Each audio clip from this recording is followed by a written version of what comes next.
Bonjour les amis et bienvenue dans ce débrief à froid. Alors vous me direz, hier c'était un débrief à chaud, mais il faisait bien froid. Donc de cette victoire de l'Olympique Lyonnais, 3-2 face à l'AS Monaco pour m'accompagner aujourd'hui. Flavien, bonjour Flavien. Salut Teddy, bonjour à tous. Eh bien merci à toi donc de me rejoindre sur ce débrief. Ça va me permettre de reposer un petit peu ma voix et de te déléguer un certain nombre de choses. Alors on va commencer par quelques petites choses adjacentes au match qui, à mon avis, méritent quand même un petit intérêt. On va parler de la billetterie de la finale de la Coupe de France, donc réservée en priorité aux abonnés de l'Olympique Lyonnais. Ce qui m'a un petit peu étonné hier, c'est que il y avait déjà des guichets ouverts. Or, la billetterie commence demain, donc j'ai pas bien compris exactement comment ça allait se passer, puisqu'il y avait des guichets, paiement des places Coupe de France. Donc je ne sais pas trop, il y a peut-être des initiés, je n'en sais rien. Mais sinon, officiellement, la billetterie donc, ouvrira demain à 10h et donc elle sera réservée en priorité, même exclusivement, aux abonnés 2023-2024. Donc pour tout raconter, avec ma femme, on avait décidé d'aller voir la finale de la Coupe de France si on arrive à avoir des places.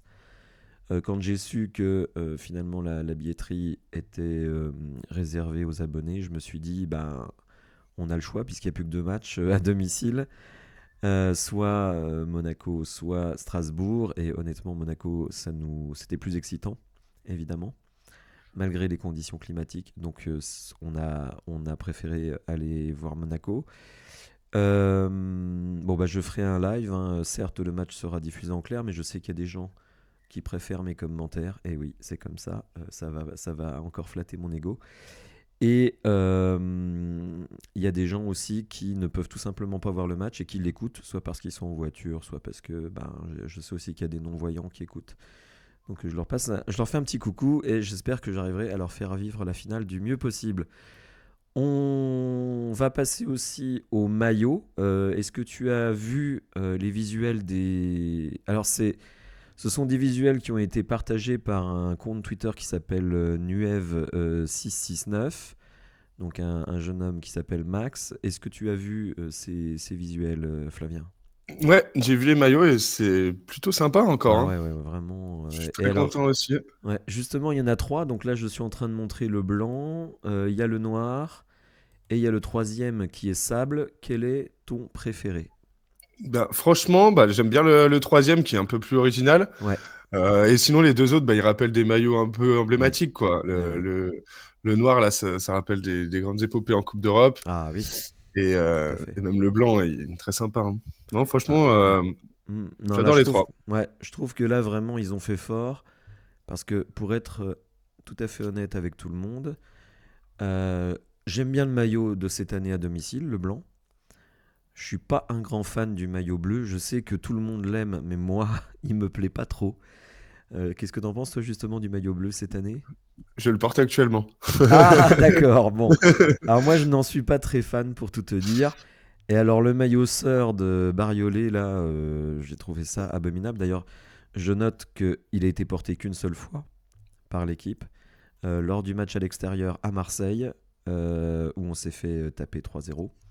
Donc déjà que j'aimais pas le maillot, en plus il est associé à un moment très noir de notre saison. Alors je vais montrer un petit sondage que j'ai fait sur la chaîne, donc plus de 1000 votes. Et vous êtes 50% quand même à plutôt plébisciter le maillot noir. Et donc je suis aussi sur cette ligne. Le maillot blanc recueille 32%. Le sable 14%, mais dans les commentaires les gens m'ont dit que c'est parce que finalement, ce maillot-là, il faisait pas très olympique lyonnais. Moi, je trouve qu'il est beau en soi, mais effectivement, C'est vrai. voilà, si t'enlèves le logo, tu peux pas savoir que c'est un maillot de l'OL. Non. Alors que les deux autres, effectivement, comme tu le dis, ils ont une histoire. Et 3% n'aiment aucun des trois, donc eux vont être malheureux toute la saison prochaine, puisqu'il n'y a aucun des maillots qui leur plaît. Un petit mot aussi avant de passer au débrief, bah évidemment, pour féliciter, mais vraiment de tout notre cœur, les Fenotes, qui se sont imposés donc 2-1 dans le match retour de la demi-finale de la Ligue des Championnes féminines, évidemment. Et donc ils sont qualifiés pour la finale et elles vont retrouver Barcelone. Alors je vais être tout à fait honnête, je ne suis pas suffisamment de près le foot féminin pour savoir quel est le niveau de Barcelone par rapport à nos joueuses. Mais en tout cas, je les félicite platement. Je suppose que toi aussi. Ah bah oui, oui. Surtout contre Paris, ça fait plaisir, hein. Ah Écoute. bah oui, en plus 2 victoires, notamment la première qui a été une remontada impressionnante. Donc bravo à elle. Bon, on va s'arrêter là sur les sujets adjacents et on va parler du match contre Monaco qui a été un grand match. Qu'est-ce que toi tu en as pensé? Quel ressenti tu as eu sur ce match? Bah écoute, comme je te l'ai mis en commentaire, ça fait plaisir de sentir du caractère dans cette équipe. Ouais, Même quand on se prend le premier but ou qu'on est dans la difficulté, on n'a pas peur, quoi. ouais. On continue à jouer. Même le public encore hier, c'était la folie. Et l'équipe a vraiment ce supplément d'âme à chaque fois qui nous permet d'aller chercher le nul et les victoires. Donc Ah, je pense qu'il y franchement, a, c'est ouais, plaisant. je pense qu'il y a vraiment eu un travail qui a été fait sur, on va dire, la mentalité, l'aspect psychologique des choses. Parce que je suis totalement d'accord avec toi. Je trouve que les joueurs ne baissent pas les bras. Pourtant, bah, tu prends un but d'entrée, tu te dis ça y est, on est reparti comme à Paris. En plus, on en prend un deuxième, bon, certes hors jeu, mais on va dire ça peut pas plus mal commencer une nouvelle fois. Et pourtant, eh ben, moi, j'ai pas senti l'équipe effrayée, le public non plus d'ailleurs. On ressentait pas d'inquiétude particulière dans le public. Alors bon, il faut dire aussi qu'on va égaliser assez rapidement au final, puis prendre l'avantage.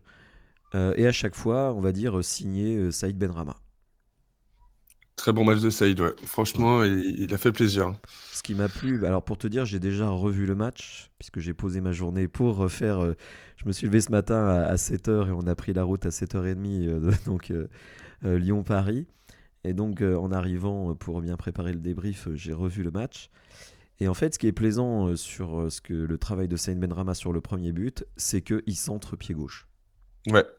Et beau centre pied gauche, enfin beau débordement, enfin, il met le coup de rein qu'il faut. Mm. Et oui, il utilise son pied gauche. Ouais. Tu veux dire contrairement à son. Je ne ferai pas d'analogie, mais je pense que certains verront que du côté droit, bah, malheureusement, il n'y a pas beaucoup de centre pied droit, et pourtant ça devrait être la logique.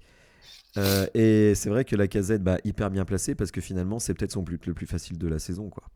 En, Mm. f- en fait, Juste à la pousser, ouais. ouais, il est super bien placé par rapport à son défenseur, et c'est là qu'évidemment son expérience fait la différence. Il la met au fond des buts. La deuxième action est vraiment très belle, puisque c'est une action construite.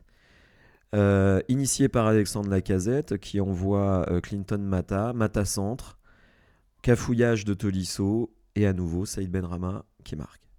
Plein de sang-froid. Franchement, c'est des buts qui font plaisir, ça aussi. Et ça montre aussi l'importance de Mata à droite. Si Tout à fait. Nuama est pas capable de déborder et centrer, il faut que quelqu'un d'autre le fasse, quoi. Alors, Mata qui prendra un petit shoot de ma part sur le but de Ben Yedder, le deuxième. Troisième but, donc après qu'on se soit fait égaliser 2-2, on reviendra sur les erreurs défensives après, puisque c'est quand même un des sujets du match. Et bien là encore, la casette qui envoie un ballon magnifique à Malik Fofana. Fofana qui, à l'issue d'une course de quasiment 70 mètres, emmène le ballon pied gauche et termine pied droit. Donc là aussi, ça fait plaisir parce qu'il y a de la technique dans ce but. Et c'est pas facile de rester hyper lucide, d'autant qu'il a deux défenseurs monégasques qui lui courent vers lui. Et le gardien, bah, bon, le gardien qui n'a pas été grandiose sur l'action, mais ça à la limite on s'en fout. Mais pour Malik, garde sa lucidité malgré la course de 70 mètres. Et en plus, le public évidemment qui pousse. Parce que moi je me suis levé, évidemment on l'a tous poussé, et donc pression de dingue que de réussir l'action quand même. Clairement. Et puis, on avait loupé une Oui, un peu quasiment la même il y a 2 matchs. On mhm, l'avait souligné. ouais. Là, ça fait plaisir. Moi, quand je le vois partir, je me dis, là, il faut pas que tu la loupes, celle-ci. Et franchement, elle fait plaisir. Alors Puis même pour lui, c'est libérateur, quoi. je sais que tu es un grand fan, dis-moi si je me trompe, hein, un grand fan de Malik Fofana. Franchement, il marque Ah, des j'aime beaucoup, points à moi. chaque match, quoi. Mm. Ouais, ouais, bah, moi, dès le début, je le sentais bien. Et ça fait Ouais. plaisir de voir qu'il, bah, à chaque fois, quand il rentre en jeu, il fait la diff. Donc, Il fait la continuons comme diff, ça. il fait, je trouve, beaucoup de bonnes choses. C'est-à-dire que là, en plus, il fait des différences en 1 contre 1, vraiment impressionnantes. Je trouve qu'il a fait quelques bons centres. Bon, il en a raté aussi, hein, mais bon, il a fait quelques bons centres. je trouve que, en tout cas, il met à profit un petit peu comme Mama Baldé quand il a eu du temps de jeu dernièrement. Il met vraiment à profit le temps de jeu qu'il a pour faire de très bonnes choses, être dans le bon esprit. Chose que ne fait pas forcément, par exemple, un Gift Orban qui n'est pas du tout entré hier et qui, à mon sens, n'est pas dans les petits papiers de Pierre Sage. Qu'est-ce que t'en penses? Bah, c'est pareil, bah, en même temps, quand on voit les entrées qu'ils font chacun à chaque fois, justement, c'est normal. Enfin, faudrait être aveugle pour pas voir que Fofana fait plus que Orban, quoi. Oui, oui, c'est sûr. C'est Et sûr. même, en termes de repli défensif, ça fait du bien aussi de voir quelqu'un qui a envie, quoi. À 18 ans, de courir tout le Oui, temps c'est comme ça, ça c'est. qui me plaît également. C'est comme tu dis, Mm. il n'est pas du tout avare d'efforts défensifs. Et bon, il y en a quelques joueurs offensifs qui, dans l'équipe, sont eux un peu avares d'efforts défensifs. Donc lui, Oui, au moins, il est présent sur ce sujet-là. Donc ça fait vraiment plaisir, quoi. clairement. Je pense que ce joueur va devenir un favori du public très très rapidement.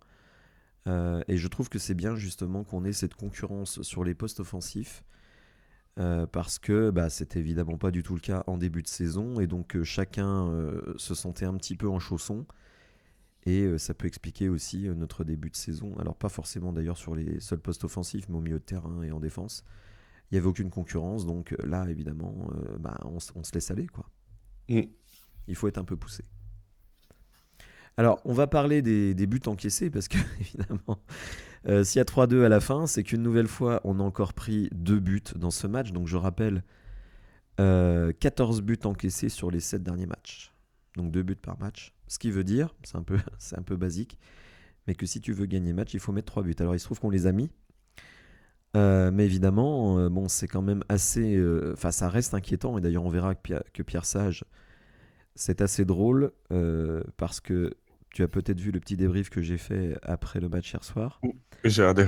Voilà, et en fait, tu verras que Pierre Sage dit quasiment mot pour mot ce que j'ai dit hier soir, donc je suis content parce que souvent il y a des. Enfin, souvent non, mais bon, enfin, parfois.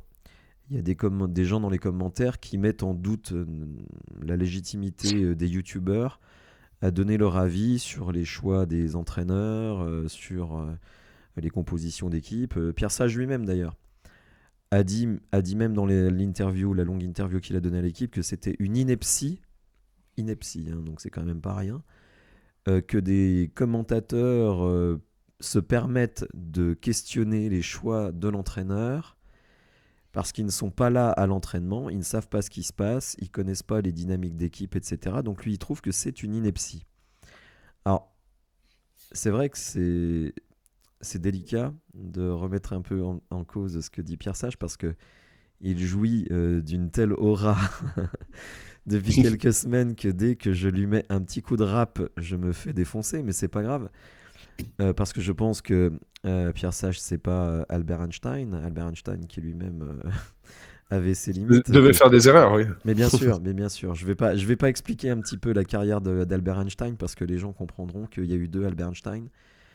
Il y a, on va dire, le Albert Einstein jusqu'à 50 ans et Albert Einstein après, qui est devenu un peu gâteux, je n'exagère pas, dans son domaine qui était la physique. Bref, c'est-à-dire que le foot, c'est pas une science. C'est pas une science, c'est pas les mathématiques. Donc c'est des choix, c'est des dynamiques, et je suis d'accord que l'entraîneur, il sait ce qui se passe. D'ailleurs, parfois, je m'agace un peu qu'on tombe sur l'orable de Maxence Cacré, en disant tous les entraîneurs le mettent titulaire, c'est peut-être qu'il y a une raison.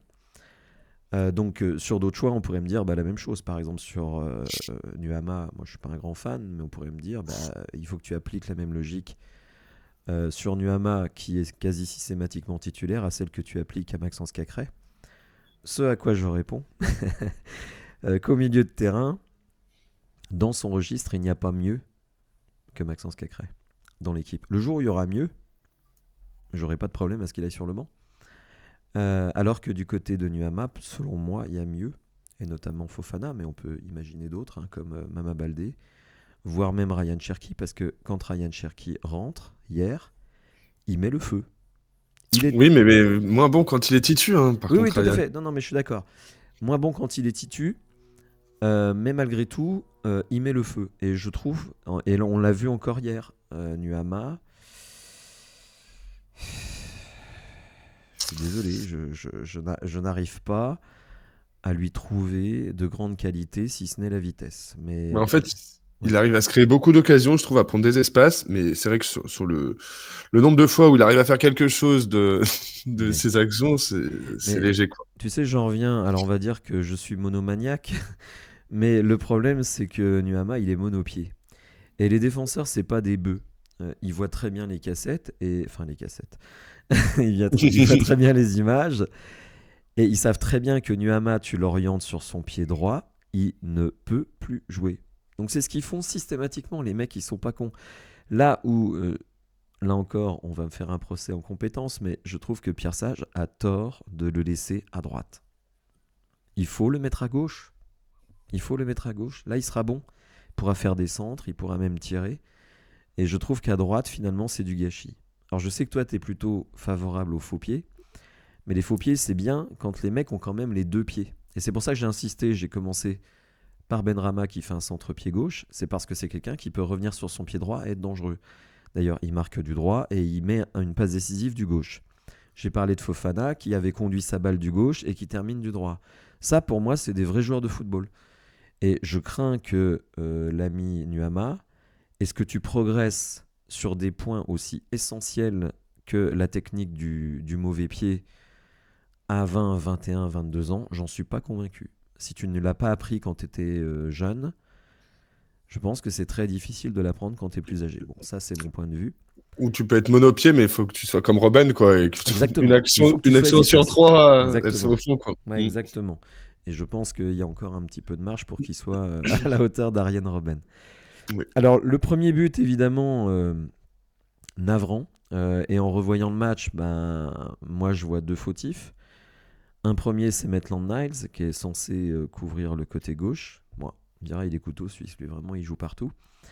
Mais bon, il tarde à revenir. Et puis ensuite, Matic, qui est censé combler. Alors là, il revient en chaise roulante. Et Ben Yedder, qui est quand même pas le type le plus rapide de la Terre, se retrouve tout seul et fusille Lopez. Donc ça, bon, dès la première minute, ça fait quand même mal. Hein. On a une petite douche froide. Alors, d'une certaine en plus masquée quand on était au stade par la fumée des fumigènes. Donc on n'a pas vraiment compris ce qui se passait. Au début, j'ai cru que c'était un CSC. Et Mais ça, le problème aussi, on encaisse beaucoup de buts en début de match, et ça, il va ouais. falloir régler, hein. Mais On est à 6 justement, buts dans les 15 premières minutes cette saison. ah d'accord. Bah justement, tu verras, Pierre Sage l'évoque et moi je donnerai mon ressenti puisque c'est le premier match que je vois en live coaché par Pierre Sage et son staff, parce que évidemment le staff est important. Le deuxième but, alors là, bon, malheureusement, il m'a vraiment énervé ce but parce que on a Ben Yedder qui fait un petit mètre 73, qui au départ est pris par Mata, qui au final arrive à se faufiler entre Mata et O'Brien, c'est-à-dire quand même deux mecs largement plus grands que lui, plus athlétiques, plus jeunes, tout ce qu'on veut, et il arrive à la mettre de la tête. Alors ça, je t'avoue que ça, j'en pouvais plus. Hein. Elle est J'en pou- choquante, celle-ci, ouais. Ah non, mais c'est honteux. Quoi. Je te dis même franchement, ce but-là, il est honteux. Sachant que quelques minutes après, il en remet encore un sur un coup franc.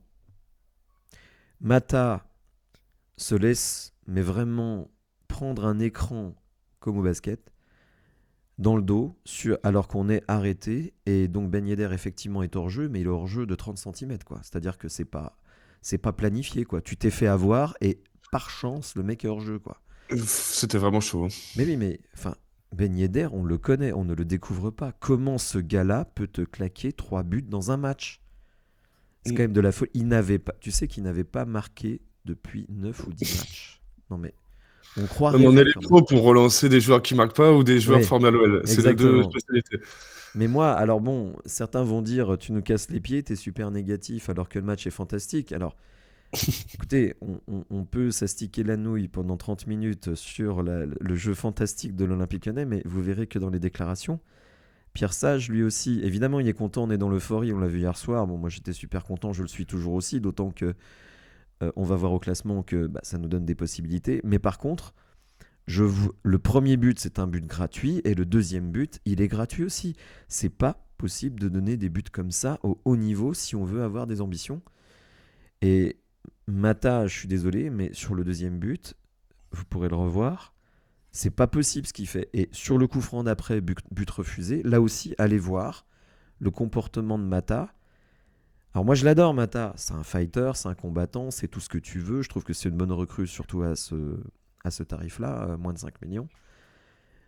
Mais c'est pas parce qu'on aime bien un joueur qu'on doit fermer les yeux sur les erreurs qu'il peut commettre. Et pour moi, sur cette action-là, enfin sur ces actions-là, il a vraiment été nettement fautif. Alors il y a des bonnes choses à côté, attention, hein, je condamne pas tout en bloc, mais si on prend autant de buts, c'est qu'il y a des raisons. Et je le rappelle, 2 buts par match encaissés sur les 7 derniers matchs. On arrive à retourner les situations, mais on ne pourra pas indéfiniment continuer comme ça. Et je m'interroge notamment par rapport à la défense la saison prochaine. Alors, je vais montrer un autre sondage en... Voilà. Alors, on remarquera que j'avais fait un sondage sur le pronostic du match. Vous étiez 68% à envisager une victoire de l'OL, dont toi, puisque tu m'as dit que de toute façon tu voyais toujours l'OL gagner. Nul 18, Monaco 14. Et par contre, il y avait un petit débat avant le match sur défense à 2, défense à 3. Vous étiez 48% à souhaiter une défense à 2, donc finalement continuer avec ce qu'on faisait. Alors, pas forcément 4-2-3-1, puisque là aussi, encore un petit coup de rap à Pierre Sage. On va me dire, mais vraiment, tu lui en veux, tu t'acharnes sur lui. Non, j'essaie de regarder les choses objectivement. Pierre Sage nous dit, le problème du match de Paris, c'est pas le 4-2-3-1, c'est l'attitude, c'est l'engagement, etc. Ce que je constate, c'est que le match d'après, il revient en 4-3-3. Moi, je veux bien qu'on nous fasse passer des vessies pour des lanternes, mais jouer à 2 milieux de terrain ou à 3 milieux de terrain, c'est pas la même limonade, surtout quand tu as une équipe technique en face de toi. Et je pense que Monaco, c'est une équipe technique, pas au niveau du PSG, mais quand même pas si loin que ça. Et je pense que notre équipe ne peut tout simplement pas jouer avec 2 milieux. C'est pas possible. C'est pas possible. Non. Qu'on mette ça dans un 4-3-3 ou un 3-5-2, tout ce que tu veux, bon, 3-4-3, peu importe. Mais jouer à 2 milieux de terrain, on n'y arrive pas. On n'y arrive pas. On est trop vulnérable. Bref. Je te laisse pantois sur cette attaque. Je suis d'accord avec toi pour le moment. Ouais. Sur cette attaque en règle de Pierre Sage, on va dire là que je suis un hater et tout ça, alors que je l'adore et que, évidemment, je souhaite qu'il reste à la tête de l'équipe. Mais quand il y a des erreurs, il y a des erreurs. Et c'est vrai que ça m'agace quand on fait des procès en incompétence. Parce qu'il y a des évidences et le comportement du coach. D'ailleurs, certains m'ont allumé la tronche après le match de Paris en disant non, mais tu manques d'ambition, tu voulais jouer à 3 centraux, etc. etc.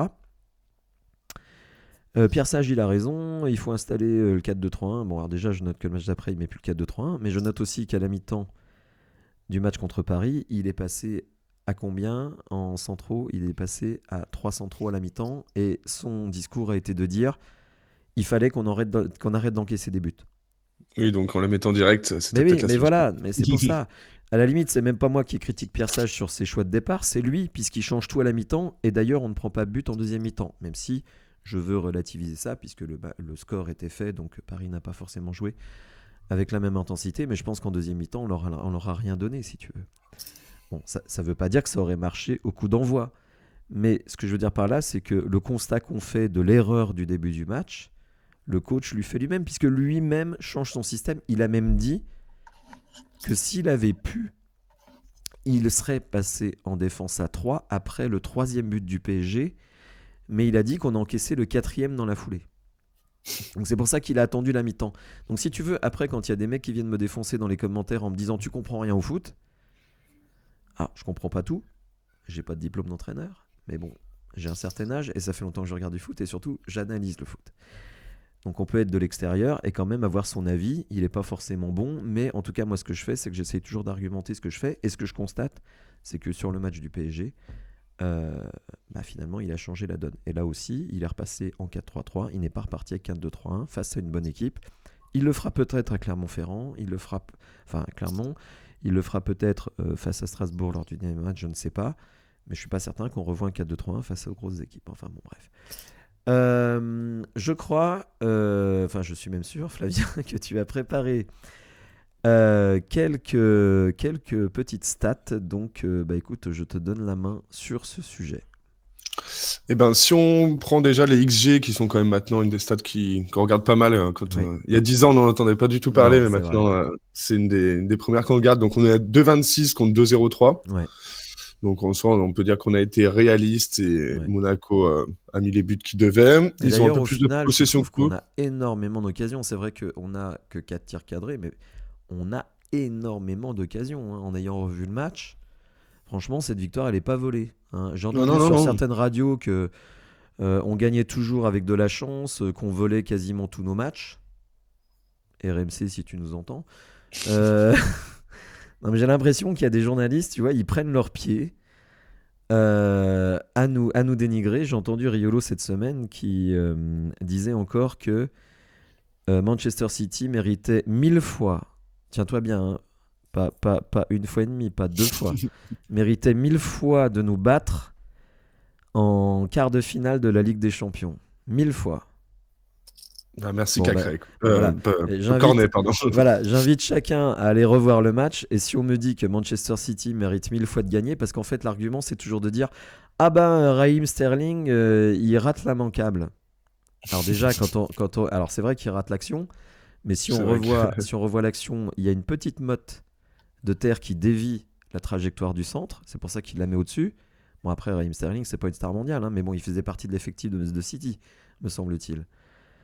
Donc voilà, il y a des journalistes qui passent leur temps à nous mettre des coups de rap. Me demande bien pourquoi, puisqu'à une époque, ils étaient anti-Olas, donc critiquer Lyon, c'était une manière de critiquer Olas. Bon, tu me diras, ils sont peut-être anti-Textor maintenant, mais même cette semaine où franchement, nous, on n'a rien demandé, on nous remet un coup de rap en nous disant que Manchester City devait gagner 1000 fois face à nous. Ah, écoutez, si vous avez l'OL Play, allez revoir le match. Et si vous me dites que City doit gagner 1000 fois, j'aimerais bien qu'on me le démontre. Bon, bref. Continue avec les stats, excuse-moi. Pas de souci.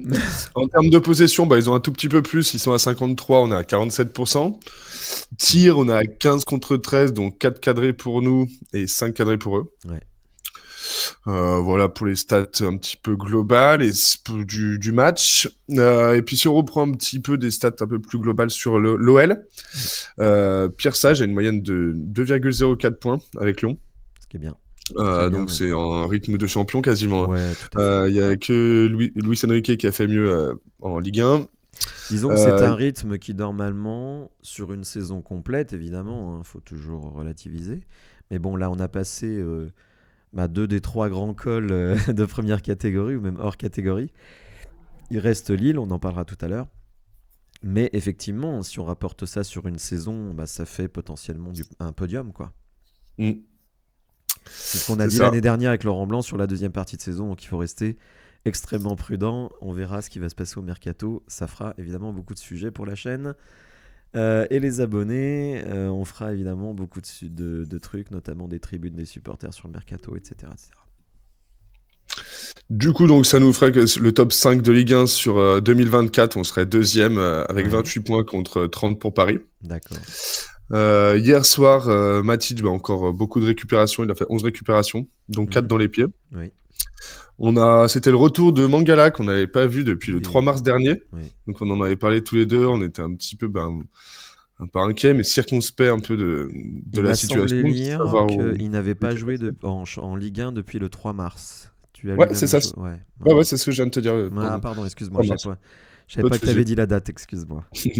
Donc ouais, ça commence à remonter, ça fait plaisir Bah de le ouais. revoir, et puis il a fait une bonne entrée. Et hier, c'était le 50e but pour la Casette depuis son retour au club. Donc je Ouais, pense que c'est quand même notable oui, ça c'est sûr, c'est pour une sûr. fin de carrière.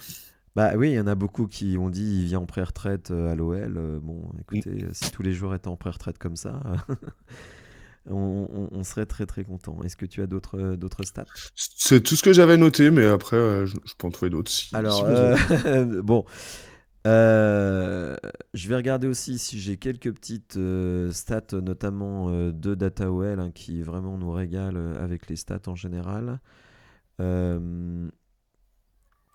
Bien, bon, après ce petit point stat, on va passer aux déclarations. Et donc, vous allez retrouver quelque chose que j'ai évoqué hier dans mon petit débrief à chaud. Puisque Pierre Sage a dit: je pense qu'on a beaucoup progressé sur le jeu offensif. Maintenant, je reste sur ma faim dans l'aspect défensif. on concède beaucoup de situations. Et c'est exactement mon ressenti, c'est-à-dire que j'ai été un peu sceptique pendant pas mal de temps sur notre jeu offensif. Là, je trouve que vraiment, on voit des trucs super intéressants, des joueurs qui se trouvent de mieux en mieux, donc ça, vraiment, c'est super. Des remplaçants qui vraiment systématiquement apportent quelque chose, hein. C'est incroyable. D'ailleurs, il me semble, alors je dis la stat, mais j'en suis pas complètement convaincu, mais il me semble qu'on est l'équipe en Ligue 1 qui avons gagné le plus de points après avoir été mené. Je crois que c'est 21, ce qui est colossal. Je suis pas certain, mais il me semble avoir lu ça. Bon, J'ai vu quelque chose comme ça aussi, ça me dit ouais, quelque chose. ouais, ouais. Donc voilà, en plus on a des rotations sur les postes offensifs qui sont super intéressantes. Donc vraiment, et c'est pas que des exploits individuels, et c'est ça qui lui est plaisant. C'est vraiment des actions construites. Alors il y a des exploits individuels de temps en temps, mais c'est des actions construites, donc vraiment très très bien. Euh, on va continuer avec Pierre Sage. Donc sur le site Olympique et Lyonnais, on nous dit, notamment sur ce premier but encaissé, donc dans la première minute. Question avec Pierre Sage, prendre un nouveau but dans une entame de match ou de mi-temps, est-ce quelque chose qui vous chagrine? Et donc Pierre Sage répond, ça m'interpelle, mais je ne veux pas placer ça dans leur tête, même s'ils vont lire avec cette question. Il y a quelque chose à questionner dans notre manière de préparer le match, dans notre manière de nous échauffer, de rentrer dans ces matchs. Il y a plusieurs paramètres, il sera difficile de pointer du doigt une cause et de la régler de manière définitive, mais il faut qu'on progresse dans ce domaine. Et là, je reviens sur un aspect qui, moi, m'a particulièrement marqué, puisque, comme je l'ai dit, c'est la première fois que je vois l'échauffement d'une équipe de Pierre Sage. Et déjà, je trouve que les joueurs entrent extrêmement tard sur le terrain, puisqu'ils sont rentrés seulement 30 minutes. Alors, il y a sans doute des échauffements dans les vestiaires, ou je ne sais trop quoi, à la salle, enfin tout ce que tu veux. Mais donc, je trouve qu'ils rentrent extrêmement tard, et je trouve que les échauffements sont pas très dynamiques. Et je me dis, mais ça, c'est ma vision, parce que bon, moi j'ai été entraîneur, mais de basket, et pour moi l'échauffement c'était un moment très important qui devait, on va dire, te mettre tout de suite dans l'agressivité et l'énergie du match.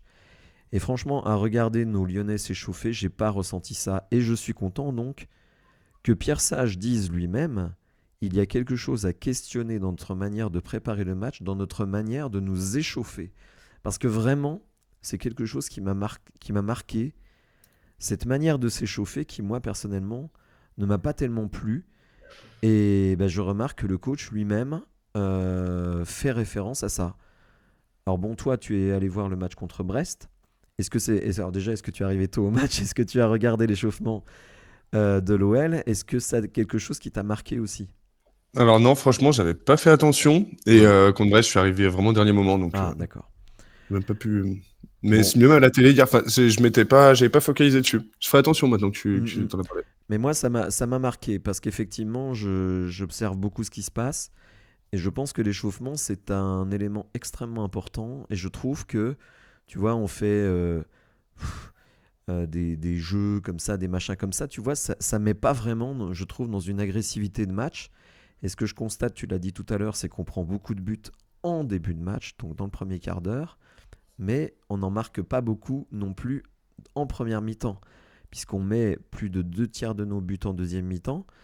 Je trouve qu'il y a un vrai problème dans la manière dont on entre dans nos matchs. Donc je suis content aussi que le staff le constate, se pose les questions que moi je me suis posées, parce que vraiment, cette manière de s'échauffer, moi, m'a fortement questionné. Donc je vois que c'est un sujet en tout cas qui est pris en compte et j'espère que on va apporter des réponses.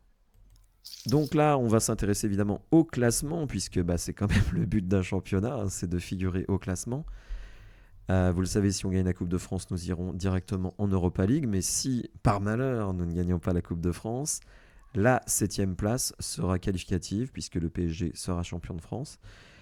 Alors nous sommes à 44 points avec une différence de but extrêmement négative, hein, -9.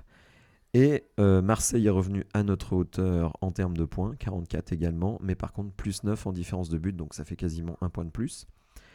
Lens, qui est en grande difficulté depuis quelques matchs, est à 46 points, donc 2 points devant nous, mais là aussi +6 en différence de but, donc meilleur que nous. Et Rennes, donc on est passé devant eux, on a 2 points d'avance. Et ils sont à plus 7. Donc, nous, il nous reste 3 matchs. Donc un match très compliqué à Lille, mais qui me paraît pas complètement insurmontable, parce que Lille est une équipe qui parfois passe un peu à travers de ses matchs. Et parce qu'elle a des joueurs qui peuvent passer à travers de leurs matchs, hein, comme des Zegrova, comme des Jonathan David, euh, ou le gars qui vient des pays du Nord, là, Haraldsson, je crois il s'appelle. Donc c'est des mecs, si tu veux, qui ne sont pas toujours bien lunés. Et donc, puis bon, parfois il y a des erreurs défensives, hein, puisqu'ils ont des jeunes joueurs en défense, notamment Yoro. Donc, moi, ça me paraît pas impossible. Et à mon sens, ce sera vraiment un des matchs de l'année. Enfin, à ce stade, si tu veux, c'est le match de l'année. Parce que si tu prends 3 points à Lille, évidemment, ça te met en super position. Clairement. Bah oui. Et puis, de toute façon, il reste quand même la finale de la Coupe de France à préparer. Marseille, donc, l'équipe qui est à égalité de points avec nous, un calendrier quand même assez favorable, puisqu'ils vont recevoir Lorient, mais ils se déplacent 2 fois. À Reims, qui est en perdition, et au Havre, qui lutte pour le maintien, sachant quand même qu'avant ça, ils ont enchaîné les 2 matchs de leur demi-finale de Ligue Europa, puisque le calendrier était aménagé pour eux, donc ils joueront le 2 mai et le 9 mai en Coupe d'Europe, et ils vont enchaîner ensuite Lorient, qui est vraiment au fond du trou, Marseille, Reims et Le Havre. Donc nous, admettons qu'on prenne les 9 points, ce qui est pas certain. C'est pas gagné encore, hein. Marseille quand même semble, à mon sens, avoir un meilleur calendrier, même si l'effet fatigue de la Coupe d'Europe, surtout s'ils sont éliminés, peut-être jouer un rôle. Qu'est-ce que t'en penses? Non, c'est ça. Après, la Coupe d'Europe, ça peut faire quitte ou double, hein. C'est comme tu dis, s'ils gagnent, ils peuvent aussi se relâcher Oui, sur le championnat. S'ils perdent, ils peuvent être déprimés. ouais. Franchement, tout va dépendre aussi de ça. Mais après, sur le papier, s'il n'y avait pas la Coupe d'Europe, ils ont un calendrier qui est plus accessible que nous, je Ouais. pense. Je pense qu'ils vont prendre 3 points contre Lorient. À Reims, c'est quand même une équipe qui reste dangereuse. Et puis au Havre, bon, admettons qu'ils prennent 3 points, donc ils peuvent prendre 7 points. Donc si on prend 9 points, on reste devant eux. Rennes se déplace à Metz, donc il joue pour son maintien. On va espérer que Miko Tadze, formé à l'OL, leur fasse beaucoup de mal. Ensuite, ils reçoivent Lens et se déplacent aussi à Reims. Donc Reims a quand même beaucoup de clés de cette fin de saison. Allez, admettons Tout qu'ils serait prennent... moi. Pardon? Tout serait moi. Oui, d'accord. Euh, Ou Messin. Bon, de toute façon, Rennes est devant nous, est derrière nous, donc on a 2 points d'avance sur eux, donc on a notre destin en main par rapport à eux. Et Lens, donc, qui est un peu en chute libre, certes est devant nous, mais donc va recevoir Lorient. Là, ça devrait passer. Se déplace à Rennes, ça va être difficile, et reçoit Montpellier qui joue aussi le maintien. C'est jouable, qu'est-ce que t'en penses? Qu'est-ce que tu penses qu'on va finir Moi, dans les franchement, 7 premiers? je pense que c'est jouable. Faut pas qu'on craque. Et puis, il faut que nos adversaires fassent des petites erreurs. Après, c'est bateau ce que je dis, mais Mhm. de Déjà, il toute y aura façon, un là, Rennes-Lens. Il y aura un Rennes-Lens, donc forcément, il y a une des 2 équipes qui va perdre des points ou les deux. Donc si nous, on gagne, évidemment, on récupère des points par rapport à ces équipes-là. mm, c'est vrai. On n'a pas de Imagine confrontation directe que par Lens Lille. perde à Rennes, ce qui est pas totalement dingo, et que nous, on gagne tout, on passe devant Lens. C'est vrai. Donc une Faut y fin de croire, hein. championnat vraiment excitante, hein. Faut se le dire, ça va être excitant jusqu'au 25 mai, finale de la Coupe de France. Mais peut-être que la qualification européenne se jouera lors du dernier match de la saison contre Strasbourg. Il peut se passer Mm, vraiment beaucoup de choses. c'est vrai. En espérant gagner cette Coupe de France pour être Bah ça, ce tranquille. serait... Oui, en plus, moi personnellement, je préférerais, bon déjà qu'on gagne la Coupe de France parce que ça fait un titre, mais en plus je préfère nettement jouer la Ligue Europa par rapport à la Conference League, qui, quoi qu'on en dise, quand même une Coupe d'Europe de Et, seconde zone quand même. et même financièrement parlant, hein, Ah je bah pense oui. que.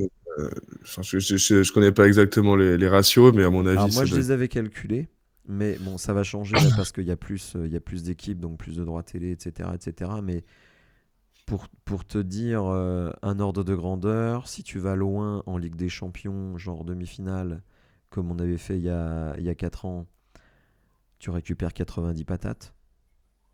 Donc c'est pas mal. Oui, je Si comprends. tu gagnes l'Europa League, je crois que tu récupères à peu près 35 millions. C'est pas neutre, mais il faut la gagner. Et en plus, ça te qualifie pour la Ligue des Champions. La Conference League, bah, je crois que si tu la gagnes, c'est maximum 18-19 millions, hein, donc c'est pas grand chose. Alors après, ça, c'est uniquement les droits télé, hein. Ouais, Et ouais, les dotations de l'UEFA ne sont pas inclus, le sponsoring, les entrées stades, etc., etc. Donc au final, de toute façon, la Coupe d'Europe te fait gagner un peu de sous. c'est sûr. Bien, bah écoute, on va suivre ça avec beaucoup d'intérêt. Je vais faire le live à Lille, puisque effectivement c'est un très très gros match. On va soutenir l'équipe, espérer qu'ils nous fassent un très très grand match, puisque hormis Paris et Reims, où j'étais un peu chafouin après Reims, on a quand même vu des matchs quasi d'anthologie chaque semaine. Donc on va espérer que ça continue. En plus, pour moi, Lille ne me paraît pas imprenable du tout. Je sais pas comment toi tu le vois. Non, c'est jouable, Lille. Ok. Bah, je pense qu'on a quand même de la qualité et un entraîneur qui justement essaye de match en match de s'adapter. Lui aussi d'ailleurs, il faut le dire, est un jeune entraîneur au niveau professionnel et donc il expérimente des choses, il fait l'expérience de choses qui marchent, de choses qui marchent pas. Et en plus, je pense que c'est quelqu'un qui n'est pas spécialement entêté, d'ailleurs ça ressort de son interview. Donc il essaye de s'adapter aux situations. Bah écoute, Flavien, on va suivre ça évidemment. Je te remercie infiniment d'être venu pour ce débrief, ça m'a quand même économisé un peu de voix, donc c'est toujours ça de gagner. Et puis, bah écoute, bonne semaine à toi. Ben écoute, merci, ça fait plaisir. Espérons qu'on finisse la saison aussi bien que qu'on l'a Ouais, continué ouais, ouais. et pour rêver encore un petit peu en cette fin de saison-là. Oui, c'est ça. Mais en tout cas, bon, sur les matchs récents, on a été gâtés parce que à la fois Brest et puis Monaco, ça a quand même été assez grandiose, même les victoires à l'extérieur, puisque je crois qu'on a gagné 5 matchs de suite à l'extérieur.